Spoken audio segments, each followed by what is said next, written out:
৩৩ বছর নয় যদিও, তবে কেটে গেছে ২৩ ইনিংস। বাবর আজম কথা রাখেননি, এর মধ্যে কোনো টেস্ট সেঞ্চুরির দেখা পাননি। একসময় ছিলেন আইসিসি ব্যাটিং র্যাঙ্কিংয়ের নাম্বার 1। তাকে ভাবা হতো বিরাট কোহলির সাথে সেরাদের সেরা হওয়ার দৌড়ে দেবেন হাড্ডাহাড্ডি ফাইট।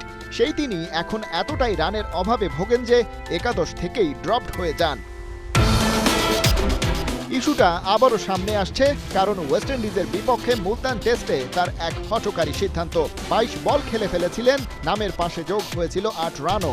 এমন সময় জেডেন সিলসের বলে হলেন কট বিহাইন্ড। ব্যাটে লেগেছিল পরিষ্কার, আল্ট্রা এজেও স্পাইকটা বেশ বড়। আর কেউ না বুঝলেও ব্যাটারের বুঝে যাওয়া উচিত নিজের নিয়তি। কিন্তু বাবর নিয়ে নিলেন রিভিউ, যা হওয়ার তাই হলো। ফিরে গেলেন সাজঘরে, মাঝখান থেকে অযথা একটা রিভিউ নষ্ট করে এলেন। বাবরের এমন কাণ্ডে যেন ফুঁসে উঠেছে সোশ্যাল মিডিয়া। দাবি করা হচ্ছে নিজে দলের সিনিয়র ক্রিকেটার, সেই পাওয়ার কাজে লাগিয়ে আউট হোক আর নাই হোক, আম্পায়ারের সিদ্ধান্ত যাই হোক, বাবর রিভিউ নিয়ে নেন এবং সেটা নষ্ট করেন, যেটা বাকিদের উপর চাপ বাড়াচ্ছে।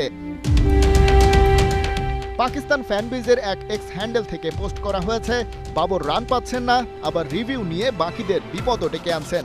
যথেষ্ট হয়েছে, সে দলের বোঝা হয়ে উঠেছে, আমরা এটা টানতে চাই না।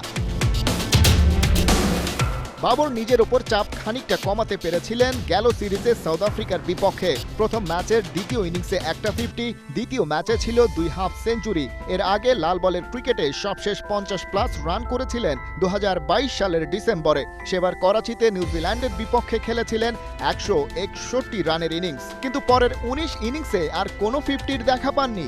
এই টাইম স্প্যানে তার সর্বোচ্চ রান ছিল 79 বলে 41, 2023 সালে মেলবোর্নে অস্ট্রেলিয়ার বিপক্ষে। 2022 সালটা রীতিমতো স্বপ্নের মতো কাটিয়েছিলেন বাবর। 1100+ রান করেন 17 ইনিংসে ব্যাট করে। এক হালি সেঞ্চুরির সাথে ছিল 7টা 50ও। গড়ে রান তুলেছেন 70 করে। তারপর থেকেই লাগলো কুফা। 2023 ক্যালেন্ডার ইয়ার শেষে তার গড় দাঁড়ালো 22.66। তার পরের বছর পার করলেন আরও বাজেভাবে, গড় নেমে এলো 20-এ। এই 2 বছরে তার টেস্ট 50 ছিল মোটে একটা। ইংল্যান্ডের বিপক্ষে প্রথম টেস্টে 30 আর 5 রান করলে পরের 2 ম্যাচে একাদশ থেকে তাকে ড্রপই করে দেয় টিম ম্যানেজমেন্ট। সেই সিরিজ আবার পাকিস্তান জিতে নিয়েছিল 2-1 ব্যবধানে। বাবরকে যদিও ফিরিয়ে আনা হয়েছে দলে, ফর্মটা খারাপ যেতে পারে, তবে ক্লাসটা তো পার্মানেন্ট, আর বাবরের ক্লাস নিয়ে তো সন্দেহই নাই।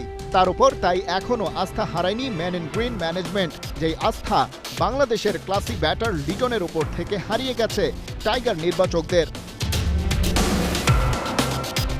খালিদ জামিল, ৭১।